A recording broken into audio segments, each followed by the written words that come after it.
गरीब लड़की की ईमानदारी।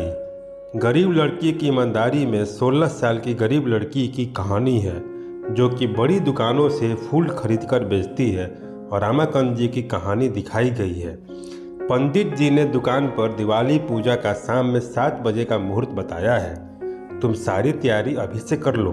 रामाकांत जी दुकान से घर आते ही अपनी पत्नी से बोलते हैं। पत्नी बोली, अरे वाह, आप तो आज बड़ी जल्दी घर आ गए। हाँ भगवान, सारा कामकाज मुनीम जी पे छोड़कर आया हूँ। आखिर कल माँ लक्ष्मी पूजा की तैयारी भी तो करनी है। तो पत्नी बोली, पूजा की बाकी सामग्री तो घर पर ही उपलब्ध हो जाएगी, आप जल्दी बाजार जाकर मलाई ले आना। रामाकांत जी ने तुरंत वस्त्र बदले और पड़ोसी शर्मा जी को आवाज़ लगा बाजार के लिए निकल गए।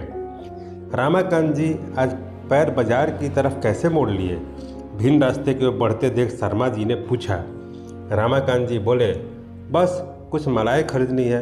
बाजार में फूल मालाओं की स्थायी दुकानों के साथ साथ ज़मीन पर टोकरियाँ लिए अस्थायी विक्रेता भी बैठे थे। 2-3 जगह मोल भाव करने के बाद रामाकांत जी की नज़र एक कोने में बैठी छोटी सी टोकरी लिए 16 साल की लड़की पर पड़ी। जमी जमाई दुकान वाले 1 रुपया भी कम नहीं कर रहे। यही सोचकर वह उस लड़की के पास पहुँचे। उसकी टोकरी में गिनती की मलाई और फूल थे। शायद आसपास की दुकानों से ही सस्ते भाव में खरीद कर लाई थी। ये गेंदा की माला कितने की है बाबूजी? 20 रुपये की है।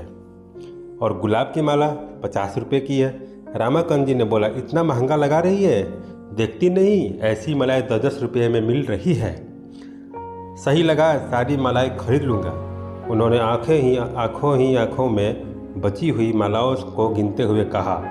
रामाकांत जी को स्वयं की ओर आते देख लड़की की आंखों में आई चमक अब बुझ गई और वह लड़की रामाकांत जी से बोली, बाबूजी 15 रुपये की तो मेरी खरीद ही है और गुलाब की माला तो 40 रुपये की लेकर आई हूँ, मुझे भी तो कुछ बचना चाहिए।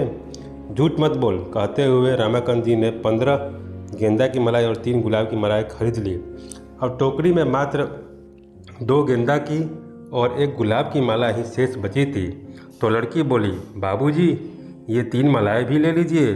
तो रामाकांत जी बोले, देखती नहीं, उनके फूल मुरझा गए हैं, इन्हें लेकर क्या करूँगा? और फिर रामाकांत जी ने हिसाब करते हुए 15 रुपये गेंदा की माला और 40 रुपये गुलाब की माला का हिसाब लगाकर रुपये पकड़ाए।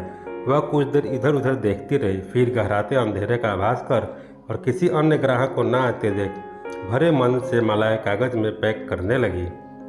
रामाकांत जी बोले, हम थोड़ी देर में घूम कर आते हैं, फिर ये मालाएं तुझसे ले लेंगे। यह कहते हुए रामाकांत जी शर्मा जी का हाथ पकड़ आगे बढ़ गए। रास्ते में उनके दोस्त शर्मा जी ने रामाकांत जी से पूछा, इतनी मालाओं का क्या करोगे? रामाकांत जी बोले, शर्मा जी कल 3 जगह पूजा होनी है और इससे सस्ती मालाएं मुझे कहीं नहीं मिलने वाली। लौटते वक्त बातों में दोनों मित्र मालाएं लेना भूल गए। खाना खाने के बाद पत्नी ने रामाकांत जी को लाना दिया, मैंने तो पूजा की सारी तैयारी कर ली, लेकिन कहने के बावजूद आप माला लेकर नहीं आए। अरे बाप रे! और उन्होंने पत्नी को सारा किस्सा बताया। फिर गाड़ी लेकर तुरंत रवाना होने लगे।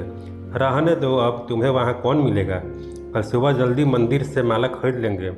पत्नी ने रोका। रामाकांत जी बोले, उम्मीद तो मुझे भी बिल्कुल नहीं है, किंतु एक बार जाकर देख लेता हूँ। यह कहते हुए रामाकांत जी रवाना हुए, क्योंकि माला के पैसे जो दिए हुए थे। रात के करीब 9 बज चुके थे। बाजार में कुछ दुकानें अभी भी खुली हुई थी। फूल माला लेकर बैठने वाले जा चुके थे।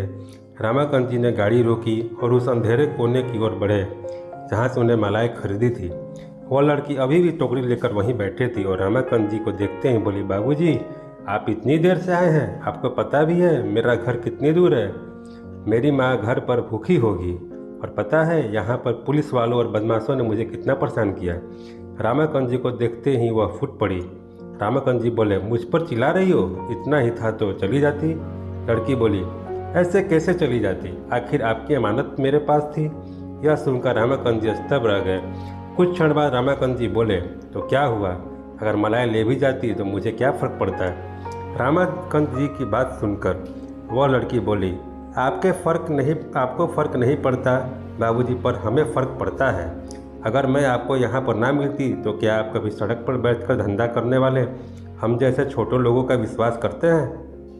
आप हमें चोर समझते और फिर कभी हमसे सामान न खरीदते।